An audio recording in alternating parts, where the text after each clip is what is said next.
That's just wrong. That's just wrong on so many levels. It's just not fair.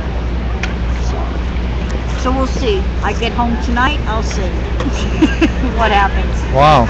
Yeah, but we taped all the new violations and everything. We taped them on her door that goes to her part of the house. So we'll see what happens. Well, you know, I would like to live stream this struggle going on, but I'm gonna wait for the eviction in like 40 minutes, and then you go in now, I know. Yeah. So I'll let you know though if I know that buildings is coming back again and stuff like that. We would love to have you. It'd be great because it's important, I think, for people to see this, because so many times landlords terrorize the shit out of people. yeah, they do. And that's your home. Like, that's where people live, and they're scared. Like, they just had a huge brouhaha somewhere in the Bronx, like last week, where this landlord who lives in this posh mansion somewhere upstate Posh, and huh? owns all these different buildings decided, okay, I'm gonna get, and this is a big building in the Bronx. He goes, you're all rent controlled, rent stabilized. I can't get these MFers out of here. Wow. I can't terrorize them out of here. I don't want them in here. So you know what? I'm gonna take all the fire escapes down. And he did. And then what he did, which was even grimier, is he called HPD, okay, come and inspect, because HPD had all these violations. Yeah. So they told him he had a certain amount of time to address these and fix these violations. So they're gonna seal the house. He purposely brought in this contractor to take all the fire escapes down. So they can seal the building. So you see the frame, but no steps. Then he calls on himself. This is what these landlords do sometimes. He called HPD, come and do an inspection. Because he knew the first thing HPD was going to do was go, Fire. are you serious? We close this building. We got to vacate. It was an emergency vacate. People had less than 72 hours, and these are apartments, these aren't rooms. They had less than 72 hours to get what they could and move out. Scumbag. And then he said, okay, I'm going to give everybody $800 a week for a hotel. Where the hell in New York are you going to think? So most people are sleeping on the sofas, or their mother-in-laws, their father-in-laws, whoever. Now, fast forwarded a few days, the son of a bitch is asking everybody where June's rent is. He wants his rent for June, even though they can't go back into this building until all the fire escapes are. He's asking money, huh? He's asking the tenants, and he says that if they don't pay the rent, he's going to evict them. Evict them. He's crazy. He's crazy. Is he using some kind of scumbag lawyer too? Sure. There's So they are using loopholes. Yeah, of course, they always do. And But the thing about the landlords that people don't realize in the city, if you know your rights, you can kind of counterbalance that. You're not always going to win, because they do have the high power lawyers, they do have the money, and court is a very scary thing for somebody that doesn't know. Most times when people go to court, a landlord takes them to court. Why? Because they're behind in the rent. People don't understand. There's agencies you can go to sometimes to get the back rent. There's different things you can do to prolong it. You can do payment plans. You can do all these different types of things. But people don't know. And again, because they panic and they get scared, because they know the landlord has a lot of money, usually. They own the building. It's their word against his. And especially if they owe money, they're not going to do anything to protect themselves. And a lot of times what happens, these landlords win, not because the tenant's wrong, but because they don't know what their rights are. So I always encourage What about people, judge? He doesn't know the law? most of the judges are on the side of the landlord. Really? Unfortunately, most of the judges. They're all corrupt. Yeah. Most of them are on the, and I don't even know if corrupt is the right word. I think they're just burnt out. If you go to housing court on any given day now, hundreds of people are in housing court. All have eviction cases. Every single goddamn one of them. Very rarely do you have an HP action, which is an action a tenant can take against the landlord for repairs. Very rarely do you see that. It's mostly evictions. You have all ages, all colors, all backgrounds. You cannot believe it. And the amount of elderly people you see is astronomical. It's just wrong. It breaks your heart, and it doesn't matter what borough you go into. And the judge is sitting there, and each they have two forms. They have a morning and then an afternoon for housing court. Most of them are 100 plus cases, so it's bam, bam, bam. Some people know their rights, so it's like blah blah against blah blah. You step up. Are you ready? I need an adjournment. What do you need an adjournment for? I haven't had a chance to talk to a lawyer. You're allowed 2 adjournments. This people don't realize. So, and there's legal aid. There's all kinds of things you can do. But I mean, when people don't know that, they come up and they're like, "Do you owe rent?" Okay, you got 30 days to get out. And then they're just standing there because they've just lost everything. They don't know what their rights are. But that's not justice. No, it's not justice. Justice means that judge supposedly has to be also helping the weak.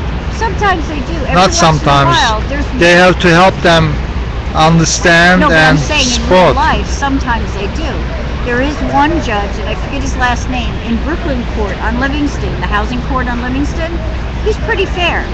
But what landlords are doing now, if you get him, what a lot of slimy landlords are doing now, especially with SROs or apartments where they know they're in the wrong, they don't want to bring it to housing court, so they bring it to the side court, which is actually an offshoot of housing court, but it's a fast track. In other words, they don't sue the tenant for rent or repairs or anything like that. They do what's known as a holdover, and a holdover can screw you, because a holdover can be very difficult. But basically it says the landlord doesn't want you as a tenant anymore. They don't have to give a reason. They just say, you know what, I have a cousin. I want my cousin to move in there. That's it. Most people don't have leases, especially with SROs. So then the judge says, how long do you need to move? It's that simple. They're in and out. There's no adjournment, there's no nothing. And this is the new scam landlords are using. So they don't have to, because if they go to housing court, it could take up to 2 years sometimes to get a tenant out. Because actually the laws in New York State, if you know what the tenant-landlord laws are, it can protect you as a tenant. Especially if there's violations in the building. But if people don't know, I mean, if the landlords are getting hip to that, let's just put it that way. So now basically what they're doing, hey, how's it going? Now basically what they're doing is they're doing the holdover actions, which means the tenant goes before the judge, and they're like, how long do you need to move? Because again, the burden of proof is not on the landlord, it's just the landlord just has to say, I no longer want you as a tenant, period. They don't even have to give an explanation. And most people are in and out of their places in less than a month. That's not justice. It's not justice at all. I agree. It's oppression. But it hits people,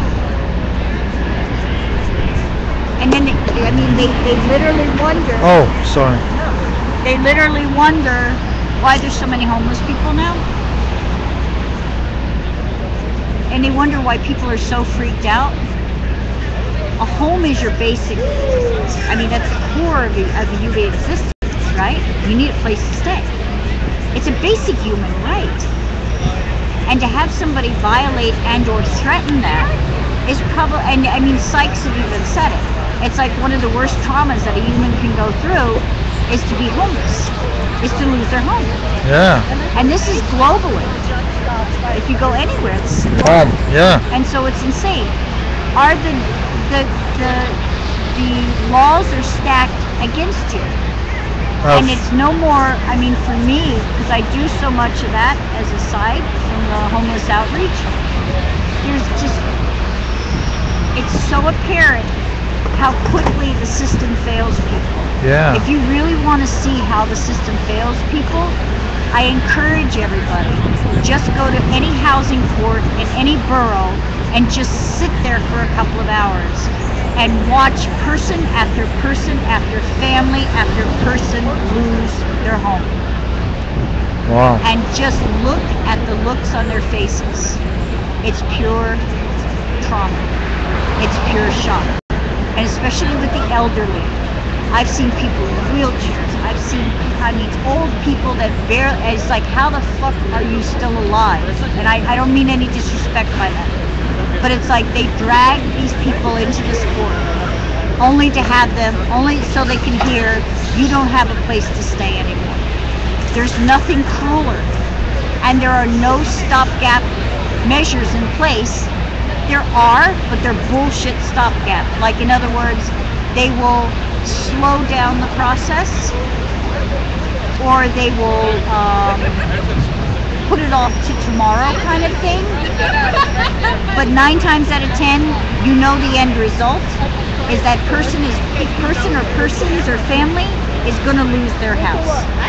Wow. And then where are they supposed to go? And especially with people that have lived in the same buildings for 20, 30, 40 years, they finally have a rent that's affordable in New York because of rent control, rent stabilization. You know, this channel bans me because I am promoting, smoking. You're anti-smoking? No, channel Ustream bans me because of promoting smoking. They say young people watching, and they start good. smoking. No, Yeah. That's cool. But like I said, it's just, if you really want a really cool, not a cool, but if you really want an in-depth look at what happens at the most coolest level, get yourself into a housing court for a couple of hours and just watch what happens. I think we can try to do it together once we go there, and we live stream everything from bottom up, including the courtroom. Well, they won't let anything in the courtroom. They won't let you live stream. They don't want people seeing this. You got to see it with your eyes and report on it later. They don't allow this phone into halls. You're allowed to telephone, but you're not allowed to live stream.